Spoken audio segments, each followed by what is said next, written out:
तो कैसे हैं आप लोग?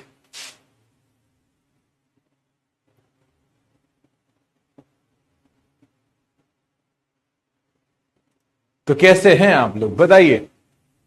तो कैसे हैं आप लोग बताइए? तो कैसे हैं आप लोग? अरे मैं शांत नहीं हूं भाई। अरे मैम काहे बोलते हो भाई? तुमको मैम कहां से देखता हूं मैं? अर्चना तिवारी जी कहती हैं क्या हाल चाल? मैं एकदम कूल हूं, एकदम मस्त हूं, एकदम औसम हूं, एकदम मचा रहा हूं। आप लोग कैसे हैं? सर आपकी तबीयत खराब है? बिल्कुल भी नहीं खराब भाई, बिल्कुल भी नहीं खराब।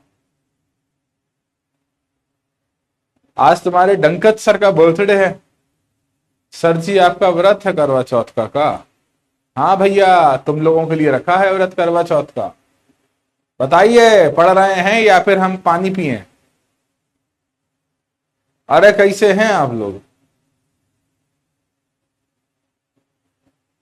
अरे कैसे हो आप लोग भाई? हेलो हेलो कर रहे हो, बता नहीं रहे हो कैसे हो? I hope and I wish आप सभी कूल होंगे। I hope and I wish आप सभी मस्त हो गए, मचारे हो गए, मचारे हो गए एंड मचारे हो गए। ठीक है, पिछली क्लासेस अटेंड करे थे? पिछली क्लासेस अटेंड करे थे तुम लोग के नहीं करे थे? पिछली क्लासेस अटेंड किए थे या नहीं किए थे? बताइए, पिछली क्लासेस अटेंड किए थे या नहीं किए थे? अगर आप पिछली क्लासेस अटेंड किए थे तो बिल्कुल सही जगह हो।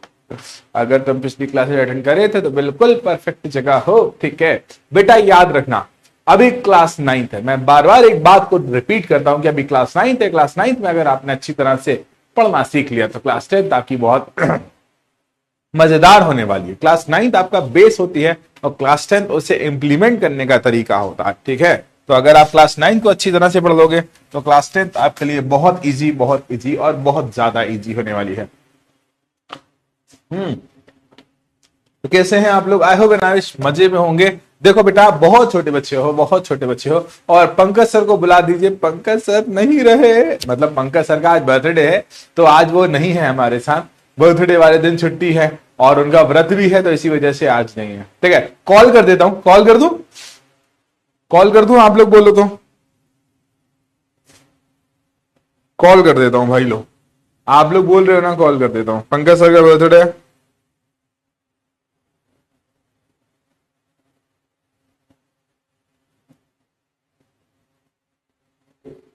मैं कॉल कर देता हूं, है ना, मैं वीडियो कॉल कर दे रहा हूं। पंकज सर पता नहीं कहां है, उठा नहीं रहे हैं। मैं उनका नंबर दे देता हूं तुम लोगों ने।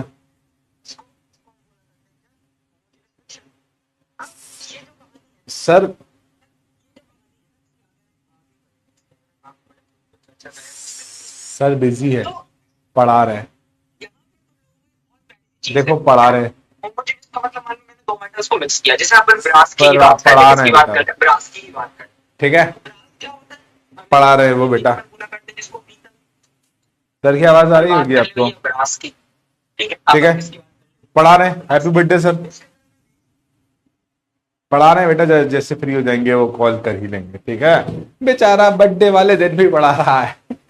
तो ठीक है, मैं आप सबकी तरफ से विश कर दूंगा। तो शुरू करते हैं आज की क्लास, लेके प्रभु का नाम। हाँ, पहले ये बताइए कि आप लोगों ने पिछली क्लास को अटेंड किया था या नहीं? जल्दी बताइएगा मुझे, जल्दी बताइएगा मुझे। और आज आपकी एक ही क्लास है, कितने मजे में हो गए। अरे सर आज तो हमारी एक ही क्लास है। पिछली क्लास में हमने प्रणोद के बारे में पढ़ा था और दाब के बारे में पढ़ा था, याद है ना। पिछली क्लास में हमने प्रणोद के बारे में पढ़ा था और दाब के बारे में पढ़ा था, और कुछ बातें उत्प्लावकता के बारे में पढ़ी थी, और आर्किमिडीज का नियम पढ़ा था। याद है पिछली बातें? याद है पिछली बातें? जल्दी बताइए। के बारे में पढ़ा था, याद है ना। पिछली क्लास हमने प्रणोद के बारे में पढ़ा, प्रणोद के बारे में। अरे यार, अरे यार, अरे यार, आर्किमिडीज की कहानी पढ़ी थी। बताइए, आर्किमिडीज की कहानी पढ़ी थी। चलिए, कोई है इस क्लास में जो मुझे आर्किमिडीज का नियम लिखकर बता सकता है? कोई है इस क्लास में जो मुझे आर्किमिडीज का नियम लिखकर बताएगा? कौन है इस क्लास में जो मुझे आर्किमिडीज का नियम लिखकर बताएगा? बताइए। ठीक है, जी का अर्थ है गुरुत्वाकर्षण त्वरण बेटा। हाँ, कौन है जो मुझे आर्किमिडीज का नियम बताएगा? जल्दी बताइए, जल्दी बताइए, जल्दी बताइए।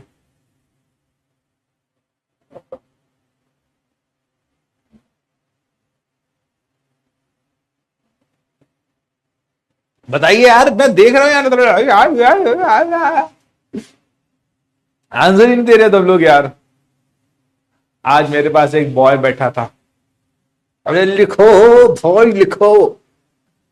वेरी गुड, कुणाल ने सबसे पहले आंसर दिया है, वेरी गुड। जीतू ने सबसे उसके बाद आंसर दिया, वेरी गुड। देखो बेटा, आर्किमिडीज चाचा कह गए थे कि अगर आप पानी में किसी भी वस्तु को डुबाओगे, पानी की बात मैं इसलिए कर रहा हूं क्योंकि पानी के साथ हम फेमिलियर होते हैं। पानी या किसी भी तरल में जब हम किसी वस्तु को डुबाते हैं तो उस वस्तु के भार में कमी होती है। ठीक है, उस वस्तु को ऐसा लगता है कि उसका भार कम हुआ है। उसके भार में कमी पता है कितनी होती है?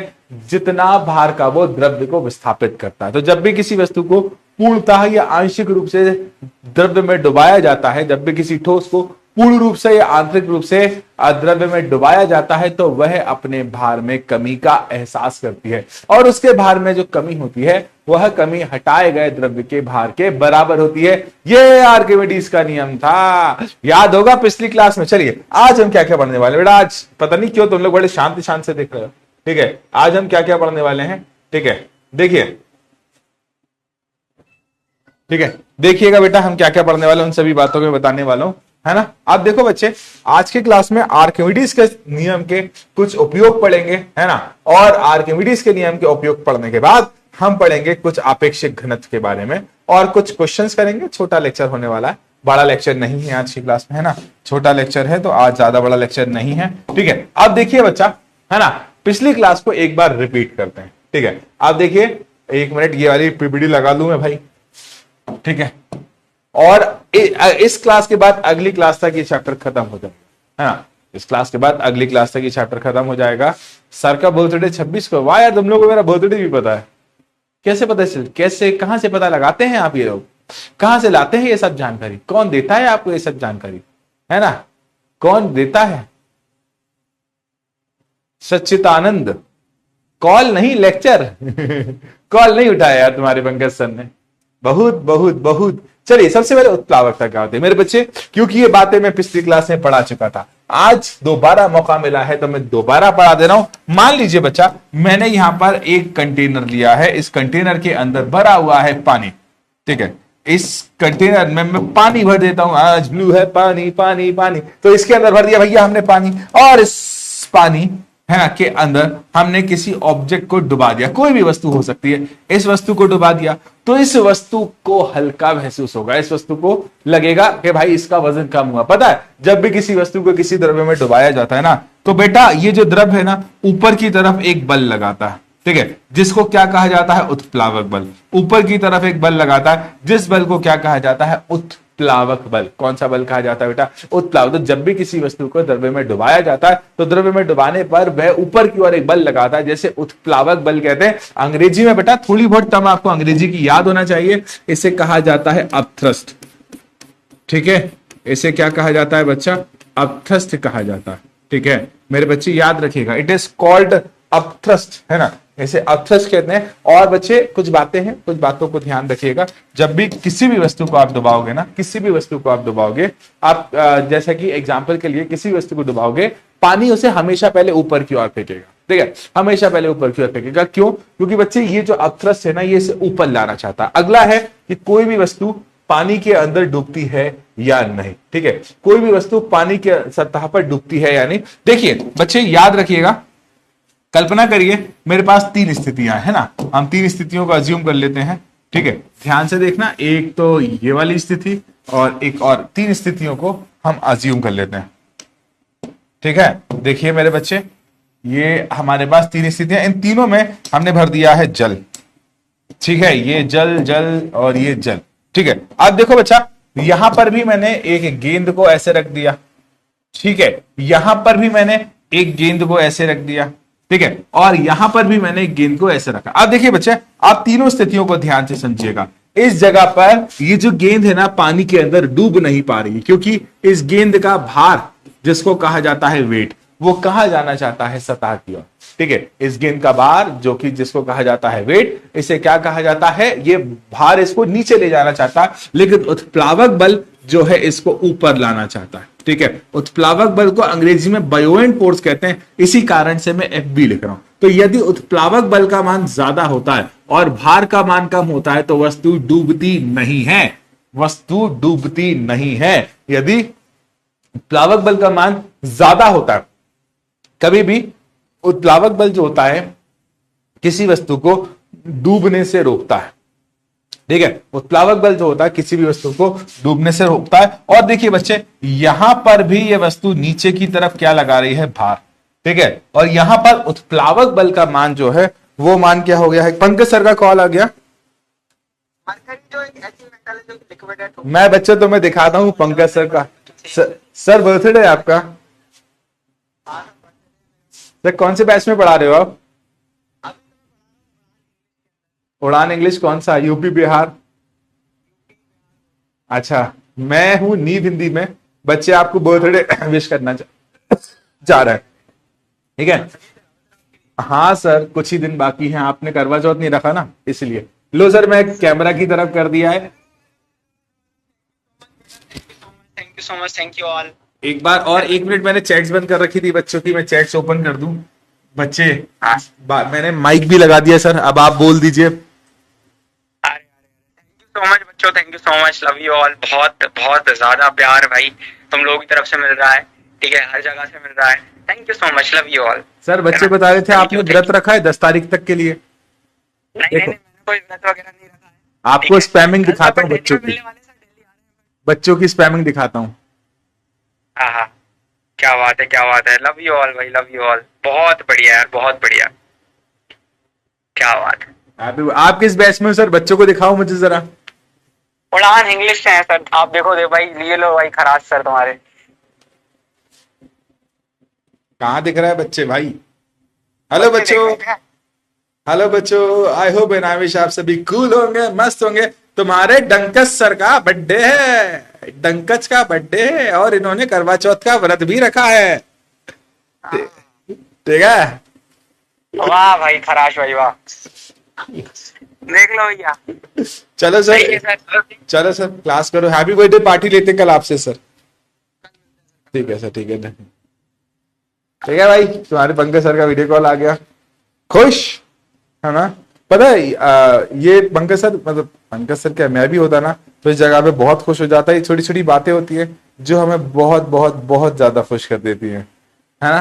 पंकज सर बहुत खुश हो गए होंगे। इसी खुशी में कल वो मुझे पार्टी दे देंगे भाई, इसी खुशी में कल वो मुझे पार्टी दे देंगे। थैंक यू, आप लोगों की वजह से पार्टी मिल जाएगी, ठीक है। अब देखिए बच्चा, यहां पर इस बॉल का भार ज्यादा है ना? जब इस बॉल का भार ज्यादा है तो इस पर ऊपर की तरफ लगने वाला जो उत्प्लावक बल था ना, उसका मान क्या है, कम है। तो जब भार ज्यादा होगा, उत्प्लावक बल का मान कम होगा, तो वस्तु डूब जाएगी। और बच्चा कभी कभी ऐसा भी होता है, जितना भार उतना उत्प्लावक बल, ठीक है। जब भार जो होगा उत्प्लावक बल के बराबर होगा तो इस स्थिति में क्या होगा, इस स्थिति में वस्तु डूबेगी नहीं, आंशिक रूप से डूबेगी, आंशिक रूप से तैरती रहेगी, जैसे बर्फ पानी के अंदर रहता है। ठीक है, ये पिछली क्लासेस में बताया था, है ना। एग्जाम में अगर पूछा जाए तो याद रखिएगा कि कोई भी वस्तु डूबती क्यों है, कोई भी वस्तु तैरती क्यों है, इन सब के पीछे जिम्मेदार कौन होता है? उत्प्लावक बल। ठीक है, क्लियर है बच्चों? जल्दी बताइए, क्लियर है बच्चों? लव यू मेरे प्यारे बच्चे।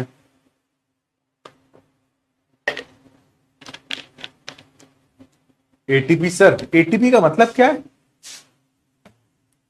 बलराम, बलीराम, है ना। अच्छा, एक चीज और, आप लोगों का ये जो बैच है ना, मुश्किल से दिसंबर तक का और है। हम दिसंबर में इसको पूरा सिलेबस कर, सॉरी दिसंबर बोल रहा हूं, अक्टूबर तक का और है। अक्टूबर में हम इसका पूरा सिलेबस कराकर नेक्स्ट मंथ हम रिवीजन करेंगे। ठीक है, तो आप जितने भी क्वेश्चंस हैं और इन सबके फॉर्मूला शीट प्रोवाइड करूंगा मैं इन सबके, है ना। तो आप चिंता मत करिएगा, इन सबके फॉर्मूला शीट भी आपको प्रोवाइड करी जाएगी।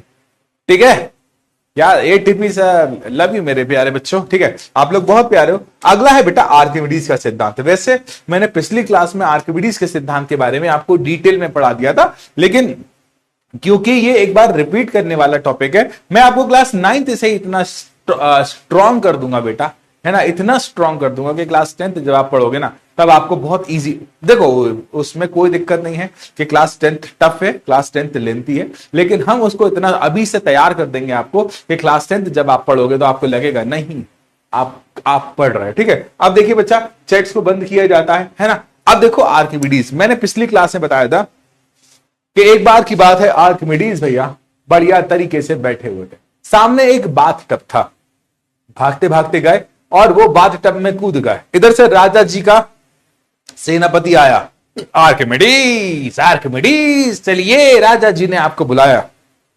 लेकिन भैया आर्किमिडीज भैया तो नहा रहे थे। तो मैं आपको बताऊं, आर्किमिडीज भैया के बाल पूरी तरह से आपके बायो वाले सर योगेश सर के जैसे थे। ठीक है, जैसे हमारे योगेश सर के सर पर 2 बाल हैं, हमारे आर्किमिडीज भैया के सर पर भी 2 बाल थे। मैंने सुना था कि योगेश सर मुझे रोस्ट कर रहे थे। ठीक है, तो बोल देना। हाँ, तो आर्किमिडीज भैया नहा रहे थे किसके अंदर? बाथ टब के अंदर। तो भाई राजा जी ने बोला कि राजा जी ने मैं संदेश भेजा कि आर्किमिडीज जल्दी आ जाइए, राजा जी ने बुलाया है, राजा जी ने बुलाया। तो आर्किमिडीज ने सोचा यार क्या करूं, मैं तो बड़ा दुख में आ गया, क्या करूं, मैं तो बड़ा परेशानी में आ गया, क्या करूं, मैं तो बड़ी दिक्कत में आ गया। तो इसी बात को मद्देनजर रखते हुए उन्होंने कहा, आर्किमिडीज ने, है ना, नहाते नहाते ही eureka eureka eureka, eureka eureka का मतलब उस लैंग्वेज में होता है चमत्कार, है ना। सेनापति कहता है, ए चाचा नहाते में कौन सा चमत्कार कर दिए, है ना। फिर वो मैंने आपको पिछली कहानी सुनाई थी, नहाते में कौन से चमत्कार कर दिए। ठीक है, तो भाई साहब आर्किमिडीज अंकल कहते हैं, मुझको राजा जी के पास ले चल। तो भागते भागते भागते भागते भागते भागते वो राजा जी के पास गए। अब ये मत बोला कि नहाते में टॉवल पहनकर गए थे, कपड़े पहनकर गए थे, ये बात मैंने नहीं देखी, ना ही मुझे पता है। ठीक है, कि उन्होंने कपड़े पहने थे या नहीं पहने थे, टॉवल डाला था या नहीं डाला था, लेकिन वो राजा जी के पास गए। राजा जी से बोले, ए राजा जी, आप ये जो मुकुट पहने हो ना ये नकली है। राजा जी ने बोले, क्या बोला, फिर से बोलना जरा। ए राजा जी, आप ये जो मुकुट पहने हो ना ये नकली है। राजा जी बोलते, इधर इधर आर्किमिडीज, इधर फिर से बोलना, ए राजा जी, आप ये जो मुकुट पहना नकली है। राजा जी कहते हैं, ये ले मेरा मुकुट, अगर तूने ये नकली सिद्ध नहीं करा ना, आज तेरी गर्दन को अलग कर दूंगा। ठीक है, आज तेरी गर्दन को बिल्कुल अलग कर दूंगा। तो राजा जी क्या करते हैं, उनकी गर्दन को, तो वो क्या करते हैं, वहां से शुरुआत करते हैं आर्किमिडीज के नियम की। वो बताते हैं कि जब भी किसी ठोस को द्रव्य में डुबाया जाता है, ठीक है, क्या बोलते हैं भैया, जब भी किसी ठोस को द्रव्य में डुबाया जाता है तो उसको ऐसा लगता है उसके भार में कमी हुई है। और उसके भार में कमी के पीछे कौन जिम्मेदार है? उत्प्लावक बल। कि पानी में डुबाओगे, पानी बाहर फेंकेगा ना, तो उसके भार में क्या होती है? कमी होती है। और इस भार में कमी के पीछे कौन जिम्मेदार है? उत्प्लावक बल। तो किसी भी वस्तु, किसी भी पिंड की भार में जो कमी होती है ना, किसी भी वस्तु को आप डुबाओगे पानी के अंदर तो उसको ऐसा लगेगा कि उसके भार में कमी आती है। और ये भार में कमी तब तक ही रहती है जब तक वो पानी के अंदर है। वैसे उसका भार कम नहीं होता, पर उसको ऐसा लगता है कि उसके भार में कमी हुई है। इसी कारण से इसको आभासी बोला है। आभासी का भी मतलब उसका भार वास्तविकता में कम नहीं होता, लेकिन उसको ऐसा लगता है कि उसके भार में कमी हुई है। और बच्चा, जितनी उसकी भार में कमी होती है ना, ये बराबर होती है जितने तरल को वह विस्थापित करता है उसके बराबर। ठीक है, तो भार की आभासी कमी विस्थापित तरल के भार के बराबर होता है। और इसे ही आर्किमिडीज का सिद्धांत कहते हैं। ठीक है, इसे ही आर्किमिडीज का सिद्धांत कहा जाता है। ठीक है, जब भी किसी ठोस को किसी तरल में पूर्णता या आंशिक रूप से डुबाया जाता है, तो उसके भार में कमी आती है। ये भार में आभासी कमी विस्थापित तरल के भार के बराबर होती है और इसे ही आर्किमिडीज का नियम कहा जाता है। बताइए, अब ये नियम वैसे मैं पिछली क्लास में बता चुका था। आज मैं जितनी बातें पढ़ाई हैं पुरानी क्लास की पढ़ाई है। अभी तक किसी के मन में कोई डाउट तो नहीं है बेटा, है ना? मैं डाउट देख लेता हूं। सर ऐसे ही स्टोरी था, आभासी का मतलब? हाँ, स्टोरी ऐसी था। आभासी का मतलब बेटा ऐसा लगता है लेकिन होता नहीं है। सर आज साइंस का पेपर था। सर डार्कन का नियम मैं ये समझा नहीं बेटा। सर कम्युनिटी क्यों बंद हो गया बेटा? इसका मुझे पता नहीं, मैं पता करता हूं। सर स्मॉल जी का मान निकालिए, ये परिकल्पना है। स्मॉल जी का मान 9.8 होता है बेटा। न्यूमेरिकल में प्रॉब्लम है शगुन, ठीक है, फॉर्मूला शीट जिसमें सारे फॉर्मूला लिख कर दूंगा। सर मेरे डाउट क्यों नहीं देखते? आशीष देख लिया। उत्प्लावक पोल को इंग्लिश में बेटा, उत्प्लावक बल को बायोएंट फोर्स कहा जाता है। सर अगर जो नीचे रह जाते हैं उसे क्या कहते हैं? ये मैं समझा नहीं। आर्यन कौन नीचे रह जाता है और किसे क्या कहते हैं? बताइए, क्लियर है? बताइए, क्लियर है? ठीक है, भूमिका को भी न्यूमेरिकल नहीं रखते, आज लगाएंगे हम न्यूमेरिकल। चलिए आगे बढ़ते हैं। हमारा अगला टॉपिक पता है क्या है? पहले तो आर्किमिडीज के नियम के क्या क्या उपयोग होते हैं। ठीक है, आर्किमिडीज का नियम का उपयोग किया जाता है घनत्व निकालने के लिए, ठीक है ना? आर्किमिडीज के नियम का उपयोग किया जाता है किसी भी वस्तु का आपेक्षिक घनत्व निकालने के लिए। अगला टॉपिक हमारा घनत्व है, जिसमें मैं आपको आपेक्षिक घनत्व के बारे में पढ़ाऊंगा। तो अगला टॉपिक आपका वही है, तो बिल्कुल घबराइएगा मत, बिल्कुल टेंशन मत लीजिएगा। अगला टॉपिक हम घनत्व ही पढ़ेंगे। उसके बाद आर्किमिडीज के नियम के अनुसार ही जलयान और जो पनडुब्बियां होती है ना, उनका डिजाइन बनाया जाता है। ठीक है, आर्किमिडीज के नियम के अनुसार ही जलयान और पनडुब्बियों का डिजाइन बनाया जाता है। ठीक है, अब देखिए दुग्धमापी और हाइड्रोमीटर आर्किमिडीज के सिद्धांत पर आधारित है। मैं आपको बताता हूं, है ना, कभी कभी नकली दूध बेच दिया जाता है।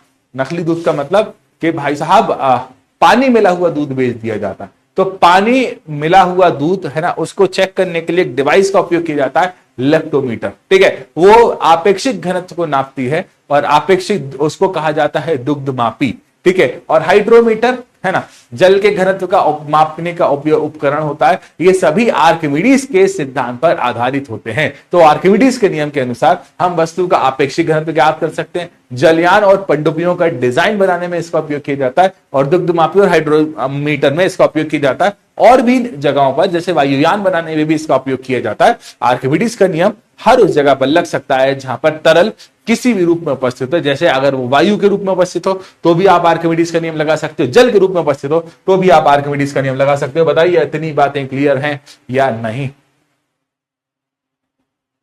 बोलो। विज्ञान का पेपर था कृष्णा, वेरी गुड। अब आगे बढ़ते हैं बच्चा, अगला टॉपिक है हमारा घनत्व। ठीक है, थोड़ी सी अंग्रेजी का उपयोग करूंगा, है ना? ठीक है, सच्चिदानंद जी ऐसा कुछ नाम है। आप मैसेज का रिप्लाई नहीं दे रहे हैं। अरे भाई साहब, फिर जरा मैं चैट्स ओपन करी और जरा मैं बातें चालू हुई। अब देखो बेटा घनत्व क्या होता है। पहले मैं एक प्रैक्टिकल अप्रोच से तुमको समझाता हूं। मान लीजिए आपके पास एक डब्बा है। ठीक है, मान लीजिए बच्चा आपके पास एक डब्बा है और आपके पास एक और डब्बा है। ठीक है, और आपके पास एक और डब्बा, ये तीनों आइडेंटिकल हैं। ठीक है, आपके पास एक डब्बा है, आपके पास एक और डब्बा है और आपके पास एक और डब्बा है, और तीनों कैसे आइडेंटिकल? आइडेंटिकल मतलब सेम आकार के, सेम साइज के, सेम आकार के। ठीक है, कल्पना करिए, ठीक है, कल्पना करिए कि इसका आयतन, इसका आयतन, इसका आयतन, तीनों का आयतन बराबर है। ठीक है ना, तीनों का आयतन क्या है? बराबर। इस कमरे के अंदर मैंने 100 बच्चों को बंद कर दिया। कितने? 100 बच्चों को बंद कर दिया। और इस कमरे के अंदर मैंने 1000 बच्चों को बंद कर दिया और इस कमरे के अंदर मैंने 10,000 बच्चों को बंद कर दिया। ठीक है, इसमें 100 बच्चों को बंद कर दिया, इसमें 1000 बच्चों को बंद कर दिया और इसमें 10,000 बच्चों को बंद कर दिया। ठीक है, इसमें 100 बच्चों को, इसमें 1000 को और इसमें 10,000 बच्चों को बंद कर दिया। तो बच्चे देखिए किसका यहां पर द्रव्यमान ज्यादा हो जाएगा? तो आप बोलोगे सर इसका द्रव्यमान ज्यादा हो जाएगा और इसका घनत्व भी ज्यादा हो जाएगा। देखिए बेटा, घनत्व का हिंदी में मतलब होता है घनापन। ठीक है, जैसे उदाहरण के लिए अभी क्रिकेट मैच हो रहा था, परसों नरसों की बात है, तो उसमें पब्लिक ही रही थी, तो पब्लिक डेंसिटी कम थी। ठीक है, जैसे हमारे भारत में इमेजिन करिए 1 किलोमीटर में 2000 लोग रहते हैं।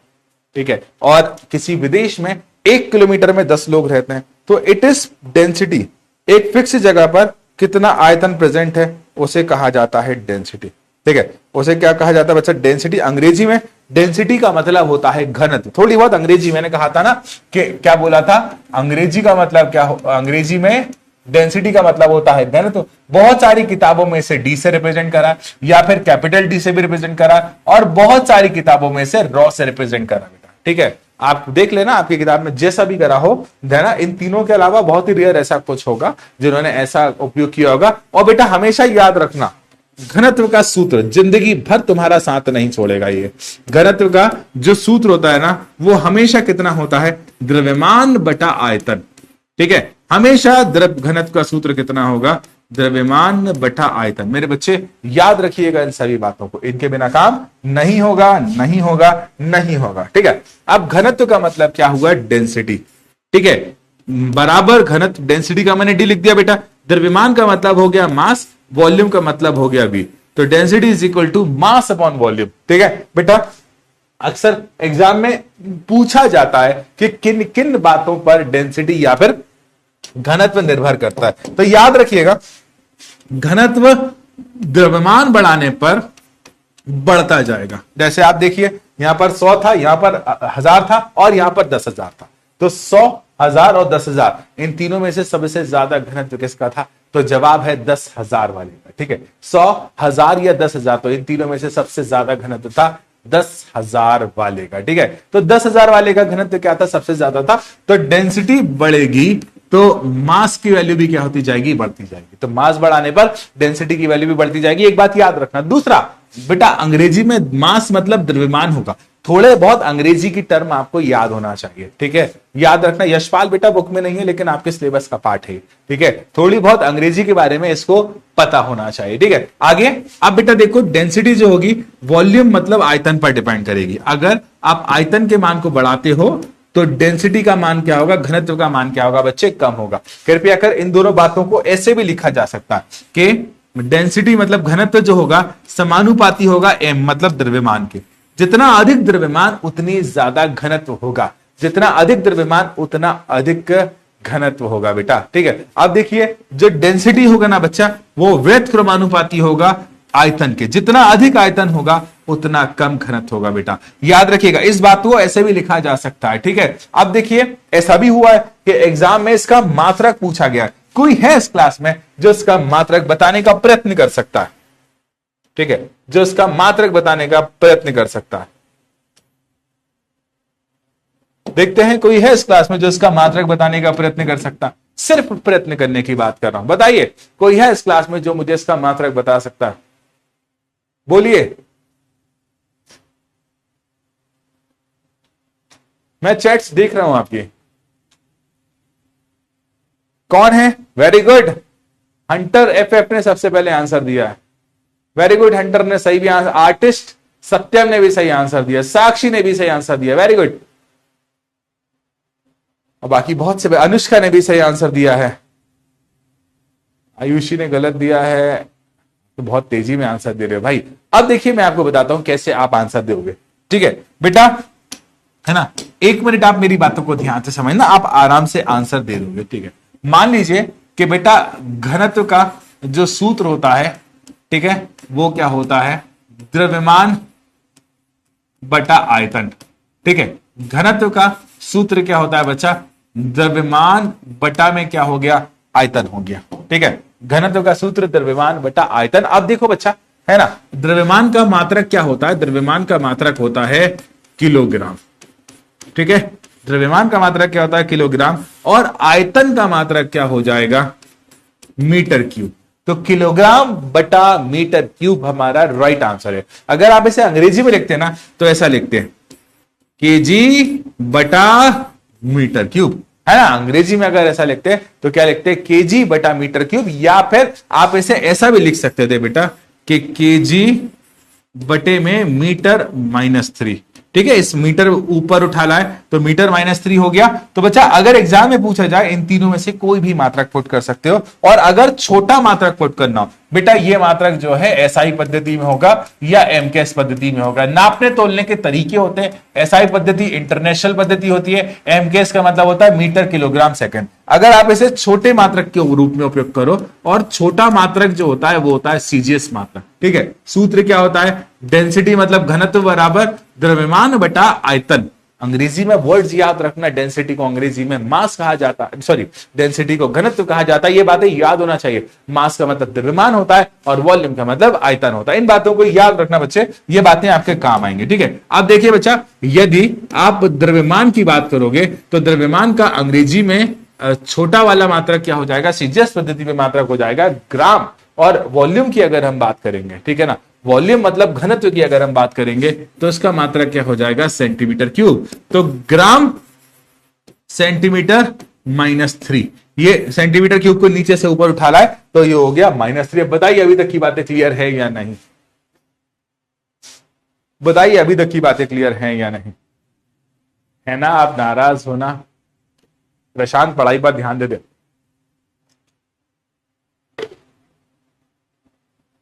किलोमीटर, हाँ देखो, मैं पता है आप लोगों को बहुत अच्छी तरह से जानता हूं, मैं आपको इतनी अच्छी तरह से जान गया हूं, इतनी अच्छी तरह से जान गया हूं कि शायद ही कोई आपको इतनी अच्छी तरह से जानता हो। ठीक है, मैं आपके साथ बेटा पिछले कई सालों से हूं, ठीक है ना, मैं आपसे क्या कह रहा हूं कि मैं आपके साथ पिछले कई सालों से हूं, है ना, मतलब मैं हिंदी मीडियम शुरुआत में से मैं यही मीडियम में आप लोगों को, स्पेशली नीव हिंदी के बच्चों को अच्छी तरह से जानता हूं और मैं पूरी तरह से अभी भी 100% कह सकता हूं कि मैंने इस क्वेश्चन का आंसर दे दिया है। क्या आंसर दे दिया है कि घनत्व का मात्रक क्या होता है।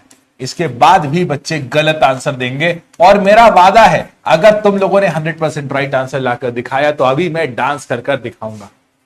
ठीक है, अभी मैं डांस कर कर दिखाऊंगा। देखते हैं, तो ऑप्शन नंबर 1 घनत्व का मात्रक क्या होगा, है ना, केजी मीटर क्यूब। ठीक है, ऑप्शन नंबर बी केजी बटा metre cube.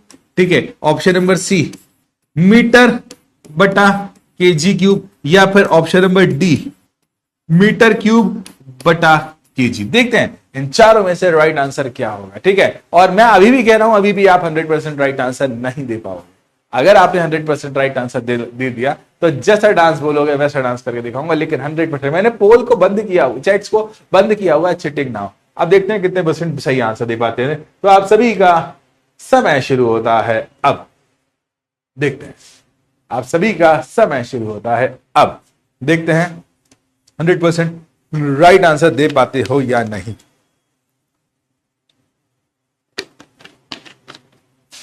Hundred % right answer दे पाते हो या नहीं। ठीक है, देखते हैं।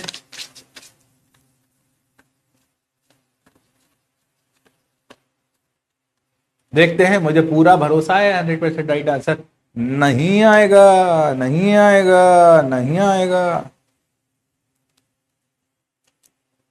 नहीं आएगा, नहीं आएगा, नहीं आएगा। देखते हैं कौन कौन इसका 100% राइट आंसर दे पाता।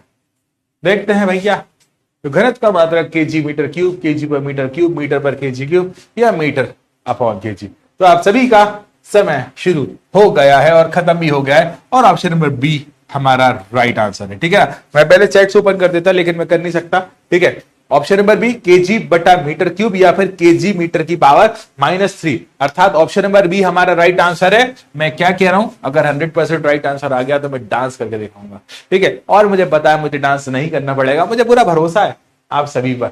ले भाई, 100% की बात कर रहे थे ना, यहाँ तो 80% नहीं आ पाया। अरे अच्छे से जानता हूं तुम लोगों को, बहुत अच्छे से जानता हूं। ठीक है, X section Vishnu, Sakshi, Farhan, Ruchi, Utkarsh, Hunter, Vaid, Nazim and Aman ji. Very good भैया, अरे वेरी गुड भैया, वेरी गुड है।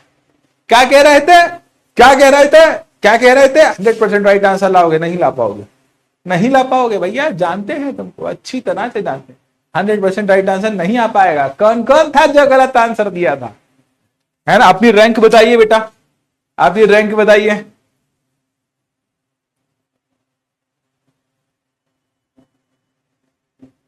अपनी रैंक बताइए। 179। सर चैट्स लेट खुशी, हमने लेट ही ओपन करा है चैट्स को। हम चाहते थे कि ईमानदारी से आंसर दीजिए। हाँ, एक बच्चा कह रहा सर फिर भी डांस करके दिखाओ। काहे डांस करके दिखाओ भैया, फिर भी काहे डांस करके दिखाओ फिर भी। ये हाँ, चलिए आगे बढ़ते हैं। अगला है बच्चा हमारा आज की क्लास का लास्ट टॉपिक। आज ज्यादा है नहीं पढ़ने के लिए, चैप्टर भी आज खत्म हो गया। अगली क्लास से हम बहुत सारे इसके क्वेश्चंस करेंगे, बहुत सारे इसके न्यूमेरिकल्स करेंगे, और जब हम इसके बहुत सारे न्यूमेरिकल और बहुत सारे क्वेश्चन करेंगे तो चैप्टर खत्म हो जाएगा। इसके बाद हमारे 2 चैप्टर बचेंगे, कार्य, ऊर्जा, शक्ति। एक ये वाला चैप्टर बचेगा, दूसरा चैप्टर बचेगा ध्वनि। ठीक है, तो इनको भी मैं जल्दी खत्म कर दूंगा। ठीक है, कार्य, ऊर्जा, शक्ति व ध्वनि वाले चैप्टर भी हम आराम से जल्दी जल्दी खत्म कर देंगे। अब देखिएगा बच्चे क्या होता है, बच्चे सुनना ध्यान से। क्या होता है कि सामान्यतः जल जो होता है ना, वो हमारे लाइफ का एक बहुत इंपॉर्टेंट पार्ट है। आपने देखा होगा कि अभी क्लास लेते में मैं 2 बार जल पी गया हूं और ये अब तीसरी बार जल को ग्रहण कर रहा हूं। ठीक है, सामान्यतः जल जो होता है ना, हमारे शरीर का, हमारे जीवन का एक बहुत आवश्यक भाग होता है। इसके बिना जीवन संभव नहीं है, इसके बिना जीवन संभव नहीं हो पाएगा। ठीक है, याद रखिएगा, जल के बिना जीवन संभव असंभव है, मतलब कभी भी जीवन नहीं हो पाएगा।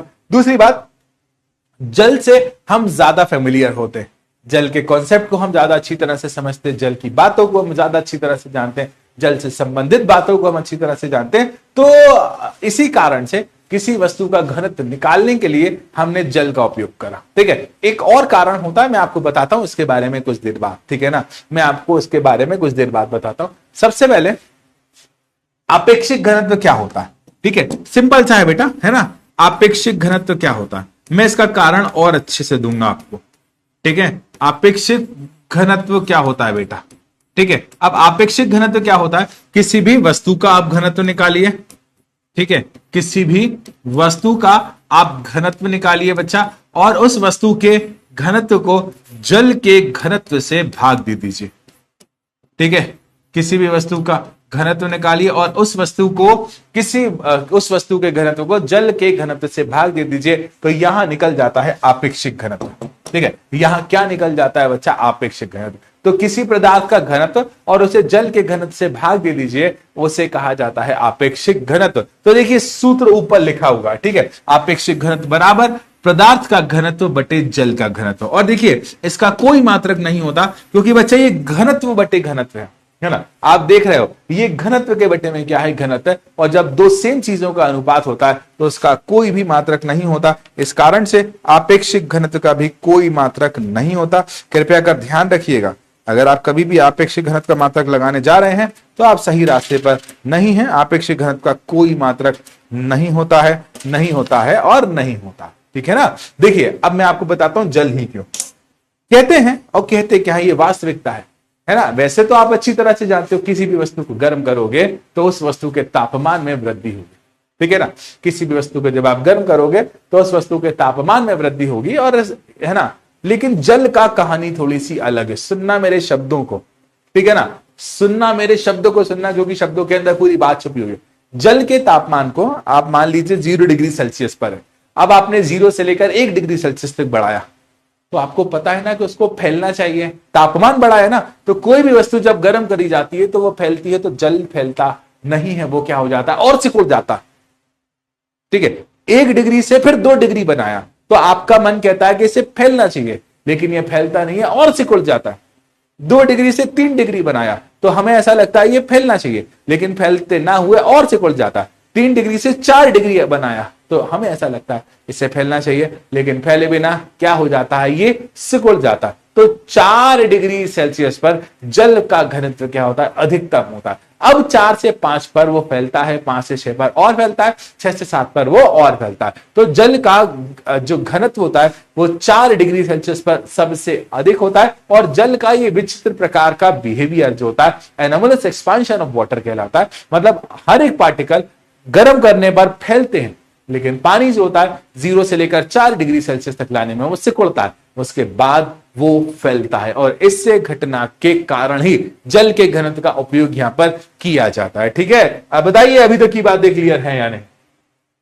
अब बताइए अभी तक की बात है। अगर एसआई पद्धति में आपको निकालना हो रिलेटिव डेंसिटी, तो 1000 का गुणा कर दीजिए, आपेक्षिक घनत्व निकालना हो। और अगर सीजीएस पद्धति में निकालना हो तो सीजीएस पद्धति में वस्तु का घनत्व ही आपेक्षिक घनत्व होता है। ठीक है, और एक बात मैं आपको बता देता हूं, अभी तक की ढूंढी गई चीजों में से हीरे का घनत्व सबसे अधिक होता है। और भी हो सकती हैं यथासंभव, और भी वस्तुओं पास पॉसिबल हैं, लेकिन हीरे का घनत्व सबसे अधिक होता है। ठीक है, ठीक है, ठीक है, क्लियर है। आगे बढ़ते हैं, चलिए अब हम खेलेंगे आप सभी के सामने कौन बनेगा करोड़पति। ठीक है, अब सारी बल को उत्प्लावक बल भी कहा जाता है।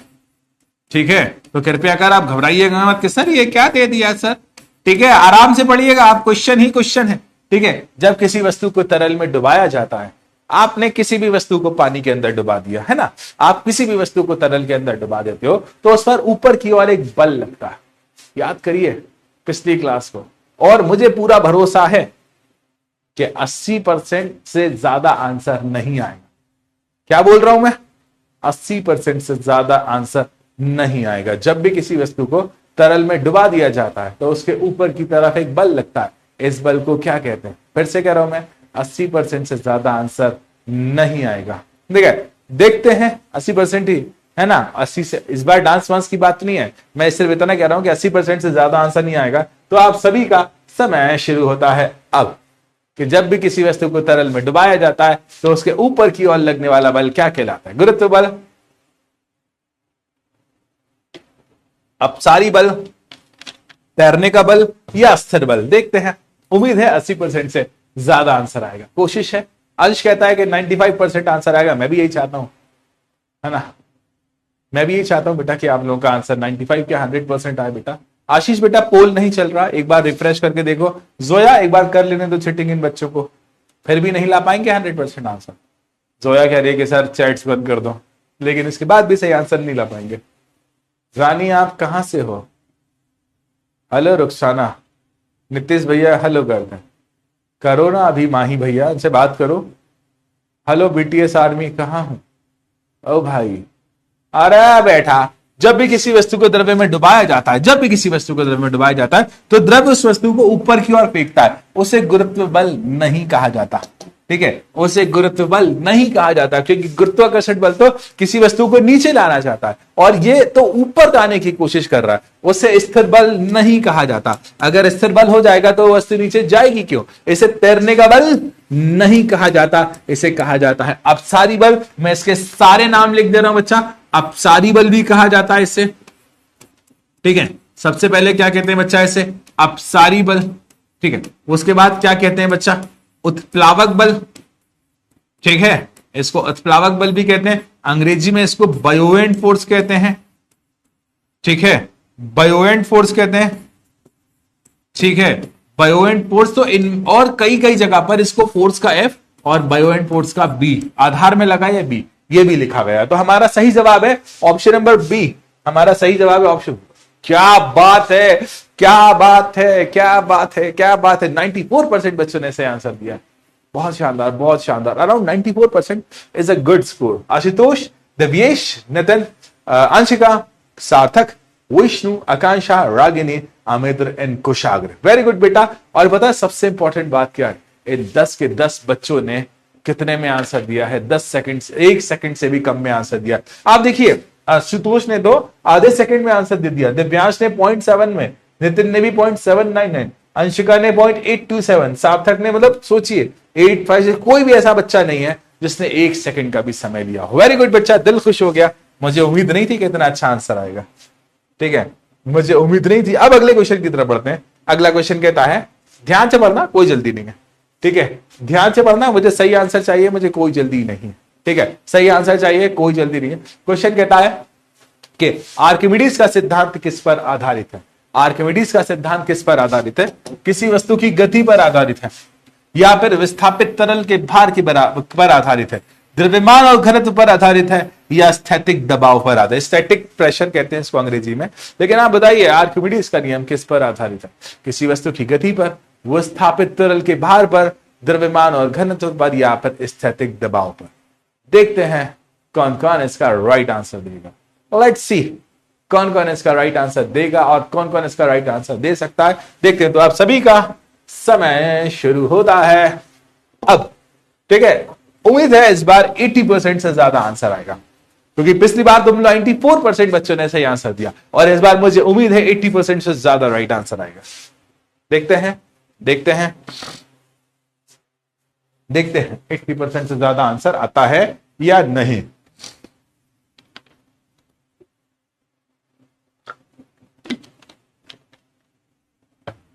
किसी वस्तु की गति, विस्थापित तरल का भार, द्रव्यमान और घनत्व, स्थैतिक दबाव।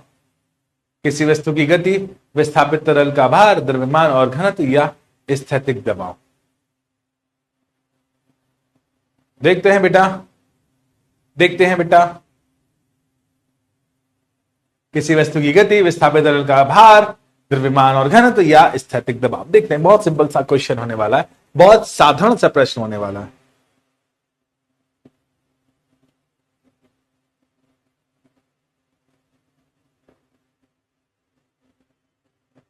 देखते हैं।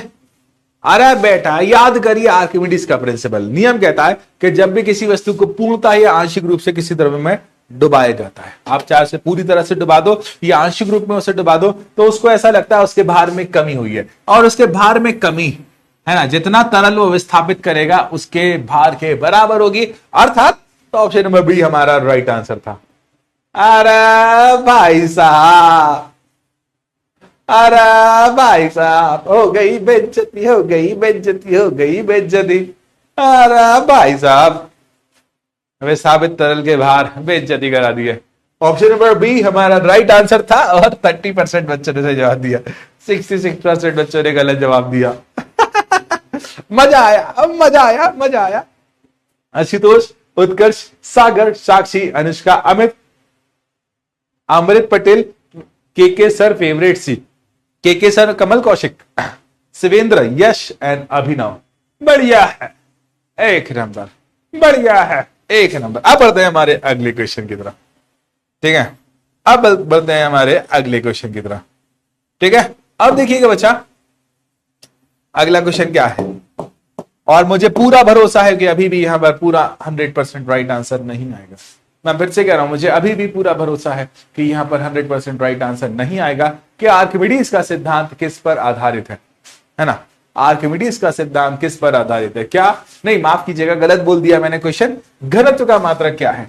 क्या घनत्व का मात्रक, ध्यान से समझना, किलोग्राम है, क्या ग्राम प्रति सेंटीमीटर क्यूब है, या न्यूटन है, या फिर क्यूबिक मीटर है? आराम से पढ़िएगा, है ना। एक दो क्वेश्चन और करना है हमें आज की क्लास में, फिर आज की क्लास एंड हो जाएगी। ज्यादा लंबे टॉपिक आज है नहीं, चैप्टर हमारा एंड हो गया। अगली क्लास में इसके न्यूमेरिकल एनसीईआरटी के सभी क्वेश्चंस करेंगे। तो घनत्व का मात्रक क्या है? क्या ये किलोग्राम है या ग्राम प्रति सेंटीमीटर क्यूब है? क्या ये न्यूटन है या फिर क्यूबिक मीटर? ठीक है, क्या ये किलोग्राम है, ग्राम प्रति सेंटीमीटर क्यूब, या न्यूटन या क्यूबिक मीटर है? तो आप सभी का समय शुरू कर दिया जाता है। अब देखते हैं अब कौन सही आंसर देगा। 30% वालों, 30% वालों दे दो जल्दी सही जवाब, ठीक है, दे दो सही जवाब। घनत्व का मात्रक क्या है? किलोग्राम, ग्राम प्रति सेंटीमीटर क्यूब, न्यूटन या क्यूबिक मीटर? किलोग्राम, ग्राम प्रति सेंटीमीटर क्यूब, न्यूटन या क्यूबिक मीटर?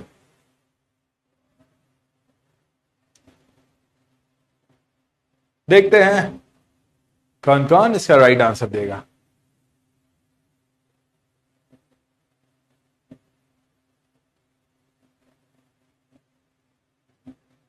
देखते हैं कौन। अनुष्का कहती है कि आपकी बार 90% आएगा। मुझे उम्मीद है कि 90% आना चाहिए। ये एक बच्चा कहता है कि सर गलती से गलत ऑप्शन पर क्लिक कर दिया। देखते हैं आप तुम जानकर सही ऑप्शन पर क्लिक कर पाते हो या नहीं। तो घनत्व का मात्रक क्या होगा? क्या ये किलोग्राम होगा? क्या ये ग्राम प्रति सेंटीमीटर क्यूब होगा? क्या ये न्यूटन होगा या क्यूबिक मीटर होगा? मैं इसको एक बार आप पुराने वाले टॉपिक में ले जाकर दिखा देता हूं, ठीक है। ये देखिए, दो ऑप्शन लिखे हैं, एक तो यहां पर लिखा है केजी प्रति मीटर क्यूब और ग्राम प्रति सेंटीमीटर क्यूब। तो देखिए हमने यहां पर कौन सा ऑप्शन सेलेक्ट करना है? हमें यहां पर सेलेक्ट करना है ऑप्शन नंबर बी, ग्राम प्रति centimetre cube, option number B. अब पहले तो बता दो किस किसने ऑप्शन नंबर बी चुना था, खुद ही बता दो, है ना। याद रखना, खुद ही बता दो कि ऑप्शन नंबर बी किस किसने चुना था, खुद ही बता दो। जानवी कहती है 98% बच्चे सही आंसर देंगे। मैं अभी खुद ही बता दो कौन कौन सही जवाब। बेइज्जती मत करा था, बेइज्जती होती है फालतू में। ले भाई ऑप्शन नंबर बी। हाँ, इस बार 24%। देख लो भाई, ये लो 83%। गुड, अच्छा था, अच्छा था। अभी भी कुछ बच्चे ए, सी और डी ये अच्छा था। ठीक है, 83% अच्छा था। वर्षा, आशुतोष, साक्षी, अमित, नितिन, अंश, उत्कर्ष, अमन, विष्णु एंड सार्थक सिवल। आखिरी क्वेश्चन की तरफ बढ़ते हैं, है ना, लास्ट फॉर द डे, है ना, last for the day. And question को पढ़ना कि जब भी एक तरल में डूबी वस्तु पर लगने वाला अभिसारी बल किसके बराबर होता है। ठीक है, आर्किमिडीज का नियम है ये, और इसमें ये आखिरी क्वेश्चन है। आफ्टर दिस हम क्लास एंड करेंगे। तो यदि किसी वस्तु को तरल में डुबाया जाता है तो उस पर लगने वाला अभिसारी बल किसके बराबर होता है, आंसर दीजिएगा, है ना। क्या वस्तु के भार के बराबर, या विस्थापित तरल के भार के बराबर, तरल के घनत्व के बराबर, या तरल के आयतन के बराबर। तो आप सभी का समय शुरू होता है। अब चीटिंग भी कर लो, फिर भी आप 100% राइट आंसर नहीं लाओगे। मैं क्या कह रहा हूं, चीटिंग भी कर लोगे, उसके बाद भी आप 100% राइट आंसर नहीं लाओगे। वस्तु के भार के बराबर, विस्थापित तरल के भार के बराबर, तरल के घनत्व के बराबर, या तरल के आयतन के बराबर। वस्तु के भार के बराबर, विस्थापित तरल के भार के बराबर, तरल के घनत्व के बराबर, या तरल के आयतन के बराबर। तो किसी वस्तु को जब हम डुबाते हैं तो उस वस्तु का देखते हैं क्या क्या सही जवाब होता है। बहुत कम आएगा इस बार, मुझे उम्मीद है 40% भी आ जाए तो बहुत है। 40%, क्योंकि मैं देख रहा हूं चैट्स में कुछ बच्चे बी लिख रहे हैं, कुछ बच्चे सी लिख रहे हैं, कुछ बच्चे बी, कुछ बच्चे सी। देखते हैं, कुछ ए भी लिख रहा है, जैसे अनुषा ने ए लिखा है ना। विष्णु ने 93% की और सागर ने 73% की प्रेडिक्शन दी है।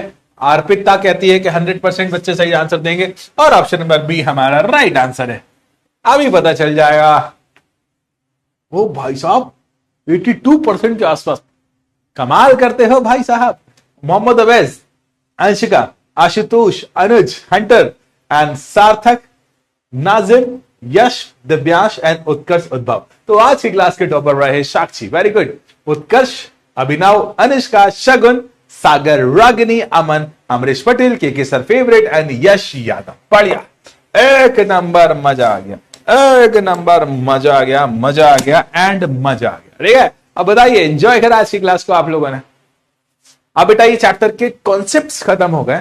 अगली क्लास में हम न्यूमेरिकल्स करेंगे, अगली क्लास में हम क्वेश्चंस करेंगे। तो कॉन्सेप्ट्स खत्म हो गए हैं, न्यूमेरिकल अगली क्लास में, और क्वेश्चंस हम कवर करेंगे। ठीक है, तो आज की क्लास में इतना ही था।